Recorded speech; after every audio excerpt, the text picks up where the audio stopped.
The internet is abuzz. The Onion, the world-renowned satirical news organization, has purchased Infowars. Yes, you heard that right. The same Infowars known for peddling conspiracy theories and hawking questionable supplements is now owned by the folks who once suggested that kitten thinks of nothing but murder.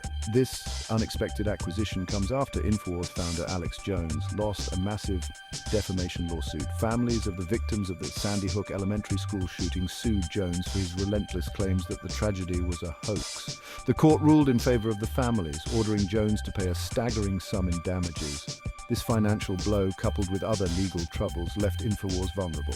Enter The Onion, stage left, with a bid that surprised everyone. While the exact figure remains undisclosed, The Onion has hinted that it was less than the cost of a space laser. This acquisition marks a bizarre turn of events.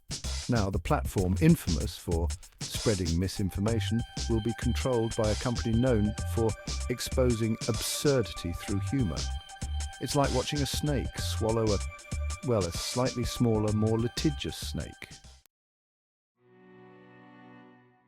Alex Jones built his career on outrage. He peddled conspiracy theories to a vast audience. His most egregious lie targeted the families of the Sandy Hook shooting. Jones claimed the tragic event was staged.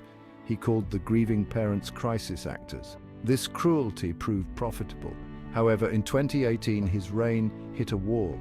Families filed a defamation lawsuit. The court ruled in favor of the families. Jones was ordered to pay over $1 billion in damages. The verdict against Alex Jones wasn't just a win for the families of Sandy Hook.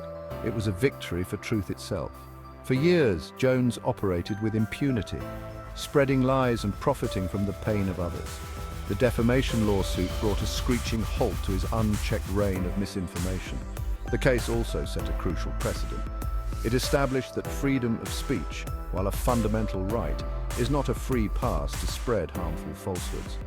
The court recognized the real-world harm caused by Jones's lies and held him accountable for the emotional distress he inflicted. The impact of the verdict extended beyond Jones and Infowars. It sent a message to other purveyors of misinformation, warning them that their actions have consequences. Social media platforms, often criticized for their lax approach to harmful content, took note. The case put pressure on them to re-evaluate their policies and take a more proactive stance against the spread of misinformation. The case also sparked a broader conversation about media literacy and the importance of critical thinking. It highlighted the dangers of blindly accepting information online and emphasized the need for individuals to be discerning consumers of information. Section 4, From Conspiracy to Comedy, The Onion's Vision for Infowars. The Onion's acquisition of Infowars has left many scratching their heads. What could the satirical news giant possibly have planned for a platform built on conspiracy theories and outrage? The answer, in typical Onion fashion, is both absurd and insightful.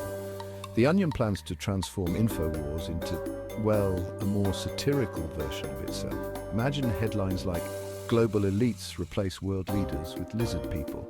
But honestly, things are running smoother," or "Man who thinks 5G gives you COVID-19 discovers he just has a cold." The goal, according to The Onion, is to use satire to expose the absurdity of conspiracy theories and hold those who peddle them accountable. By turning Infowars into a parody of itself, they aim to highlight the dangers of misinformation and encourage critical thinking. It's a bold experiment, to say the least. Can satire succeed where lawsuits and public shaming have failed? Can The Onion transform a platform known for spreading fear and anger into a vehicle for humor and critical thought? Only time will tell. However, one thing is certain, the internet just got a whole lot more interesting. Section 5, The Power of Laughter, Satire as a Weapon Against Misinformation. Satire has long been a powerful tool for social commentary and political criticism. From Jonathan Swift's A Modest Proposal to The Daily Show, satirists have used humor to expose hypocrisy, challenge authority, and make audiences think critically about the world around them. In the age of online misinformation, satire has taken on a new urgency. As fake news and conspiracy theories proliferate online, traditional methods of combating misinformation, such as fact-checking and debunking, often fall short. Satire, however, offers a unique and potentially effective approach. By using humor and exaggeration, satire can disarm audiences, and make them more receptive to challenging their own beliefs. It can also highlight the absurdity of misinformation in a way that traditional news reporting often cannot. When done effectively, satire can expose the flaws in illogical arguments, undermine the credibility of bad actors, and encourage audiences to think twice before sharing dubious content online. The Onion's acquisition of Infowars represents a high-stakes experiment in the power of satire to combat misinformation. Whether they succeed or fail, their efforts highlight the potential of humor to reach audiences that traditional methods often fail to engage. The future of Infowars and the fight for truth. The acquisition of Infowars by The Onion marks a strange chapter in the battle against misinformation. It's a story full of irony, absurdity, and hope. Whether this satirical intervention will succeed remains to be seen. The Onion faces the task of decontaminating a platform known for falsehoods. They'll need to ensure their satire is effective without amplifying misinformation. This merger is a reminder of the struggle for truth in the digital age. We must remain vigilant, support credible journalism, and approach information with skepticism. The future of Infowars, now in the hands of satirists, is uncertain. The fight for truth and media literacy remains crucial.